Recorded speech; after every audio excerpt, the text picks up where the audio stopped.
It doesn't take much to make a stock Mav R completely unrecognizable without getting an additional tune or voiding the warranty. Here's how. Look at that, that's so good. So just so you know, RPM SxS.com, you go on any of these listings for any of these items and you can see installation videos. And a lot of these already have the QR code right on them for the installation video. So if these step-by-step DIY install videos from us are not enough, RPM's definitely got your back with their own videos plus their own instructions. Just follow the QR code, follow the website. They have installation videos for days. What's up, dude? Guess what? RPM, baby. Just in time. That's right. Let's unbox these things and check it out.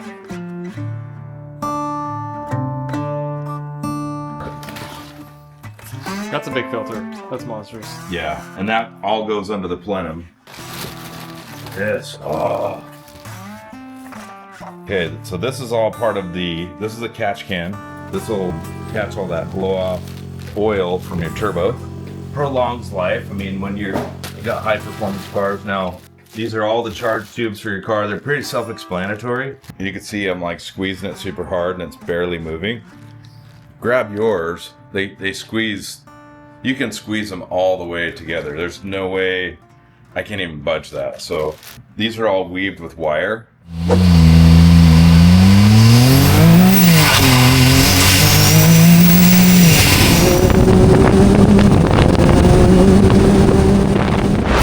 One thing to keep in mind, if you install any of these modifications on your car and your car starts throwing codes at all, like lean codes or rich codes or any of that stuff, it's because you have a leak. Some of the tubing is not clamped on correctly. There's a leak somewhere because it works absolutely with the stock tune. There's no reason it does not work with the stock tune. Don't ask AI how to fix it. It'll tell you to go get an aftermarket tune because you're getting too much air in the stock thing can't take it. That is absolutely false. This car absolutely runs fantastic with all these mods on the stock tune. It does not void the warranty. It does not do anything bad, and the car will have no error codes if it's installed properly.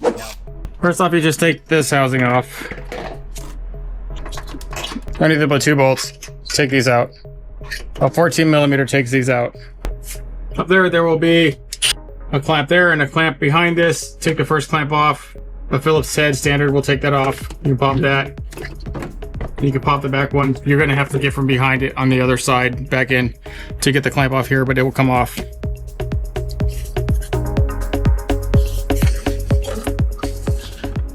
This hull, that goes a hose that goes directly to the top of the transmission where it takes air from the intake. That was a hard thing to get off. That's right there. The section of the charge tube hose that is connected to that breather hose, it's pretty hard to get off, so I cut it. Because I'm replacing that with RPM silicone, so there it goes, trash. While you're removing everything, it's a perfect time to install the brand new RPM silicone charge tubes. Keep the stock clamps, they're really good, you don't need anything else. These come off with just a little bit of pulling and wiggling. When you're taking out the stock charge tubes, notice how flimsy and squishy they are, and then when you put on the RPM charge tubes, how solid they feel, despite being silicone. These charge tubes come in all different types of colors, so they can match the color scheme or the style that you got going on with your car, but even more so than that, they are 5-ply wire-infused charge tubes, which are extremely durable, and it just gets really hot back there. Everything is happening in the back of the engine, so to have a little bit of extra security in the high-quality silicone is worth it. For starters, go to the very top of the intake where the air comes in, take out that little snap rivet, then pull the face off. It just kind of comes off. That's all you need to remove the cover, but you still have to take the entire scoop assembly off. This can be done with 2 Torx bolts, one on the left, one on the right, and then there are 2 more of those plastic little snap rivets. There's a nifty little snap rivet tool they sell. If you don't have that, needle nose and flathead screwdriver will help jiggle it out. The top will then come off. So just go ahead and set it aside somewhere, then you will have complete access to the intercooler right there, and on to the left side, you will see the intake. The stock filter assembly grabs air from that small little tube there and then tries to suck it in through the stock filter, which is fairly restrictive. You can get a good foreshadowing of why the new carbon intake is going to perform exceptionally well, and you're going to feel like an instant power gain. Once the stock tube is out, go ahead and take off the rest of the screws holding in this manifold. I think there's 4 of them, plus there's a pesky little torque screw right up there in the front you're going to have to get out.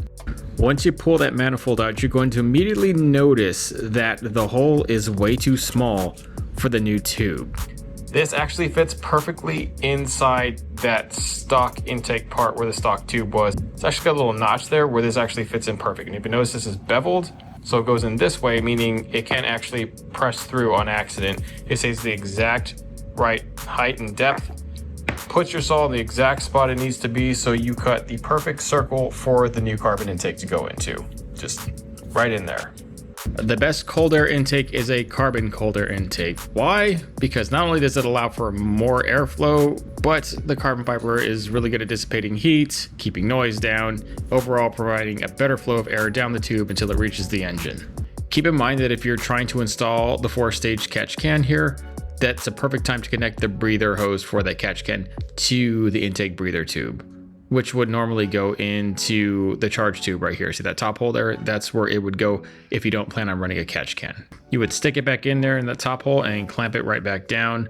Or you would also do it here. You would take that cap out of there and put it in there. But I strongly recommend you get the catch can if you're going to do this whole thing. It's just a whole lot better for the engine. Be tightening the clamp. Remember, the clamp is there to catch the breathe tube for the crankcase and catch all the nasty stuff that comes out of it. I don't know which one it was, but now it makes sense because that breathe tube just went into the intake and the intake inhaled anything there. So the catch can that is now installed here will catch all that. And this is the tube that will actually go up there to drain it into that. But we are waiting to put that until we reroute everything here and we make sure everything's good there. Then we'll reroute this tube.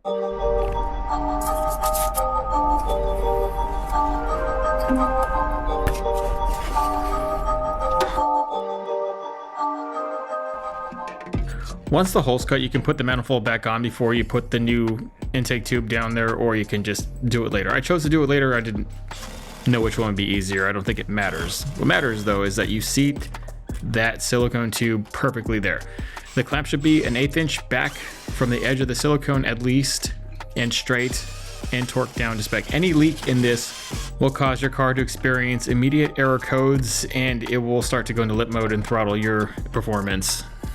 RPM includes a billet aluminum support bracket that mounts directly to the stock holes of the manifold. Once the filter is connected around this bracket and around the tube, it stays in place quite firmly, allowing it to never wiggle loose at the bottom, which would cause you major problems. It would also help you keep your filter in place so it itself never wiggles around and gets damaged or falls off, which would also cause you a lot of problems.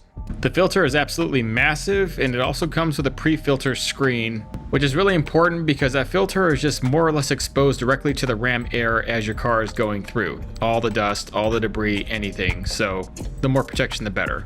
Seating the tube for the first time to the bracket may cause you a little bit of, work. But once it's done, it's done. Check it firmly to make sure that tube doesn't even try to wiggle off. Then go ahead and put the pre-filter around it, and then we're ready to assemble everything back together. The intake hood will have these like ram guides. You're gonna have to take that one off right there. And then you can leave the other one on, that's fine. But the other one, it comes off with one screw and just clips right out, allowing you to have room for the entire system. Before you put the thing back on, go ahead and inspect the good work you've done. Check it out, make sure everything's seated right, give it a good tug and a good wiggle because your car is gonna do plenty of that as it's going down the trail or going in the dunes. So just make sure it's all seated right. Then go ahead and reinstall everything back on just as you took it off. And that concludes the installation of the RPM cold air carbon intake. The one drawback is it's slightly harder to clean the filter than it was with the stock filter, but the gains, as you were about to see, are going to be worth it. Check this out.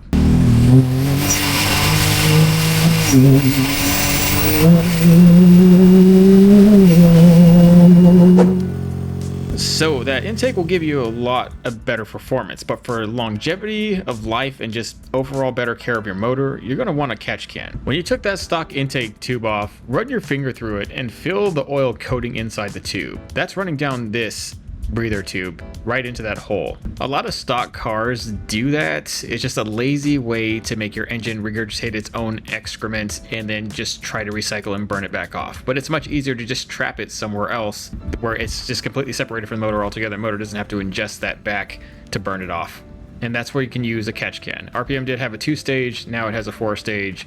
And I think this one is more or less universal for most any high performance car that has a turbo. See the vent ports rising out of the top with a 4-stage filter system inside, and you can see the valve at the bottom where you would unscrew and release it once you are ready to drain the catch can. And we'll show you how to do that a little bit later. But right now we're going to show you how to install it.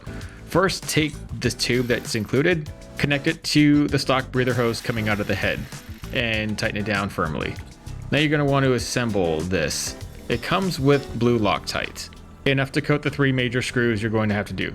Here's the one that actually attaches the clamping system right there. Go ahead and apply blue Loctite to it. Then go ahead and secure it there. You then have the main fitting that screws right on there that the tube that you just installed to the breathing tube on the engine then runs up to. But you kind of want to maybe hold off on this. You can install it now if you have a clear vision of where it needs to go, but when you actually stick it up there and there, you're gonna kind of end up probably taking it off. Now, the cool thing about this catch can is that it has an interface that allows it to spin 360 degrees in any direction, so you can always have it fit anywhere you need it to fit. I chose to fit it right here. There are not a whole lot of ways, but there are a few ways to go ahead and mount this. It just depends on how you want to run the breather tube up to the catch can. I ended up turning around the interface completely so that that breathe port was sticking over the tube that I mounted the whole catch can on. So it's completely on the other side, and then I ran the tube up that way as such. You can immediately start to watch it working, allowing all the vapors and the fumes to rise out top and catching all the excrement into the can itself.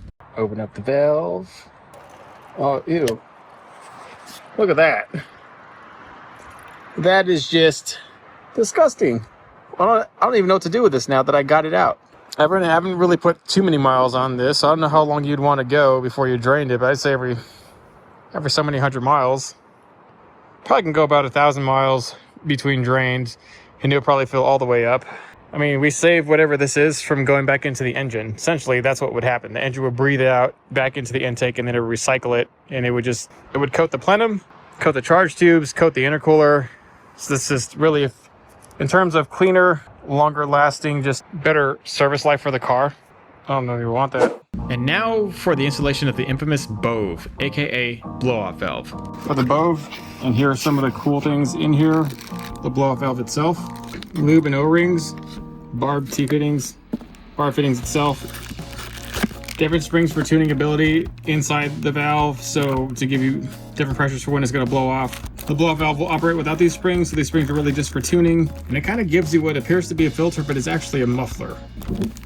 This is the boost indicator hose that goes on with that T-fitting. That's going to be probably the hardest thing to install on this whole thing. They also give you a plug to put in place of the blow-off valve in case there's a failure in the valve or you need to do pressure testing or something. It's there. But if you get the RPM charge tubes, it already comes with one of those, so you'll just have 2 of them. And I don't know, just use one as a paperweight on your desk. The kit's going to include 2 clamps, one right there to attach the tube to the blow-off valve itself. Tighten that one down tight. I'll tell you why in a little bit. And it's also got a top tube right there. That is the boost indicator valve. It flips 360 degrees in any direction, allowing you to position the blow-off valve in any direction you want. The only thing that's not on here is a filter with the clamp itself that we will put on after we install this for ease of install. So go ahead and take the other charge tube off. This will be one of 3. Remember, we only use 2 of the 3 charge tubes because the 3rd charge tube is actually for the stock intake system, so we only use 2. Once the clamps are loose, wiggle and pry it off in much the same way that you did to the other side, and the RPM charge tube just goes right back on in a similar fashion, only with the blow-off valve attached.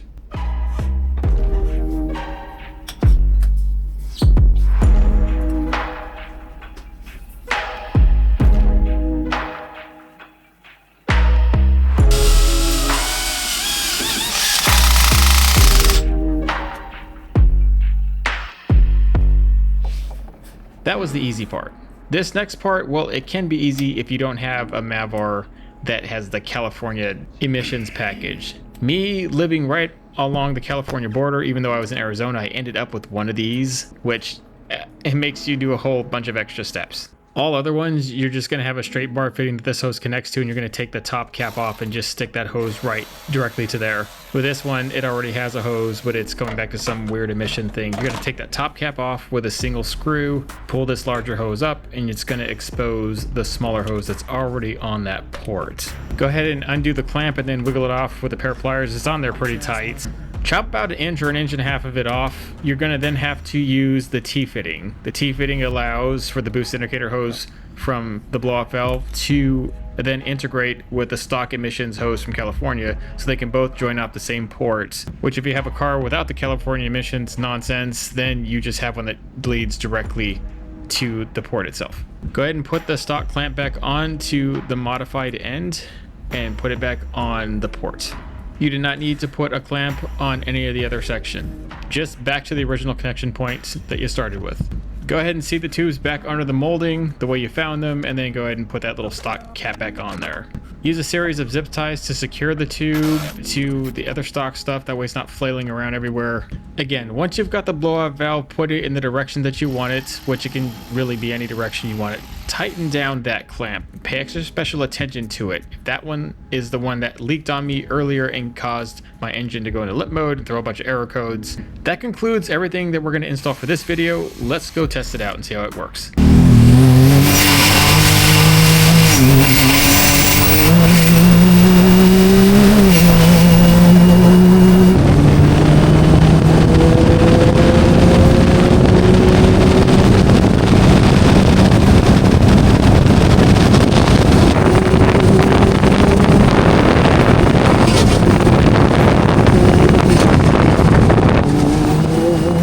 So I did a few other things to this car than what you just saw here, but I would tell you, honestly, the biggest, most dramatic increase in performance was the intake, without a doubt, and the blow-off valve just icing on the cake here in that sound. The car performs like a true high-performance monster. Now we have this included with the RPM exhaust system, their E-valve mid-pipe and their muffler, and that also added some horsepower to it. But I mean, it was really, even without the E-valve connected, I was getting an average of 10 miles faster from point to point. I was timing myself versus how it ran stock. Almost unrecognizable, like it's a whole different car. Like somewhere between 20 and 30 horsepower extra, I would imagine, for it to go that much faster and perform that much better. Like 20 extra horsepower is almost a brand new car model, or the highest end model from whatever the stock or base model is. It's really surprising that all it took to get it there was a few bolt-on mods to show you just how restricted the Mav R system really is, and what just doing a few of these things unlocks it to do. And all in the stock tune with no voided warranty, at least not to my knowledge. Now, there's a few other things we didn't include in this video, like the entire exhaust system. We did do an entire RPM exhaust system, but I thought it was too much to include in this video. It really does deserve its own dedicated video, so that's coming up next. And we'll show you how to install one of their E-valve mid-pipes, what that actually does, and one of the mufflers if you want them to complement versus this. Or after what you hear what we got to say, you may want to actually keep the stock muffler with the E-valve, that way you have quietness and performance. Or if you just want all-out straight performance, to pair it with one of their more high-end mufflers for extra horsepower all the time, plus an extra intimidating sound coming out of it altogether. If you get their intake, blow-off valve, and exhaust systems, the car is unrecognizable and immediately more intimidating than the stock triple cylinder sound that comes out of the Mav Rs or the X3s. We all know what we're talking about. Stay tuned for more stuff to come, guys. It's coming down the line.